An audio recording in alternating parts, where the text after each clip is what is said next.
Emyezi kati giyingidde 7 okuva ebyokwerinda lwe baakoma okukola ebikwekweto eby'amaanyi eri abawagizi ba National Unity Platform era bangi baakwatibwa nga n'okutuusa olunaku olwaleero bakyakumirwa makomera nga bangi tebaleetebwanga mu kkooti. Abamu ku bali mu kkomera ekitalya ye Yasin Ssekitoleko, abamu gwe bayita Machete, abooluganda lwe beewubye mu kkooti okumanya ddi lwaleetebwa kyokka n'okutuusa olunaku olwaleero tebafunanga kuddibwamu.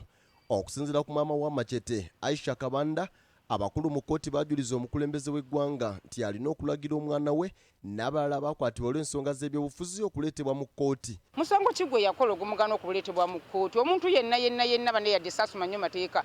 Naye omuntu simanyi nti omuntu asibwa ekitundu ky'omwaka nga tannaleetebwako mu kkooti. Etteeka gye eriri eryo. Yamala kusemwayi mwezi mulamba ne bakuba ne bakoowa ne basindika ne bakasuka ekitalya.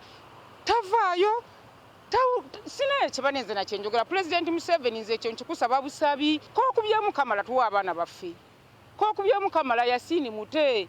Mwami Muwoozi muli bazadde. Muwoozi sala lwaki olemedde nnyo ku baana bo bannange baakola ki ekitaggwa. Mwami wange mwamukwata mwamutulugunya. Paka nakati akyatulugunyizibwa myezi 8 temuleeta mu kkooti lwaki? Singa mubaleeta mu kkooti ne bamanya ki kye baakola ne tebamanyi ki kye baakola bali bubeezi kitalya. Katono nga yeegatiddwako ab'enganda z'abasibe abalala baagala paalamenti esooke eyimirize emirimu egikolebwa mu kaseera kano basooke banunule bannayuganda abakyawagamidde emikono gyabo ebyokwerinda ku nsonga ezeekuusa ku by'obufuzi. Mubanje abaana baffe bane mubanje abaana baffe Yasini mwagala bweru emirembe gyonna okuterera Yasini munaku talina kayina nange nyina sina kennyina nze eky'obugagga kyennyina ye Yasini bwe mumulemeza mukomera bwe bwavu bwange yennaku yange omwana wa Yasini ali eyo. Silivia Tibiwa mukyala wa Ashraf Kalanzi ng'abadde munyiikaavu alaze obwennyamivu olw'akakiiko akalwanira eddembe ly'obuntu okubanga n'okutuusa olunaku olwaleero keefudde kyesirikidde ku nsonga z'abannayuganda abaakwatibwa olw'ebyobufuzi kyokka nga bakimanyi nti bangi ku bano tebalina musango. Abalwanira eddembe ly'obuntu abantu baffe, abalwanira eddembe ly'obuntu abantu baffe, naye sinalaba njawulo. Abalwanirizi b'eddembe nabo kye bakola kubakaabirayo nti baleesa abantu baabwe. Nabo tetwagala boogere bwogezi ku TV nti tulwana. Mulwana baagala kuba bikonde. Boogere ekintu ekiva tutegere nti balwanira eddembe ly'obuntu nti oli yavuddeyo ne bamuleeta. Naye tetwagala kuddaga eddembe ly'obuntu mukole omulimu gwammwe.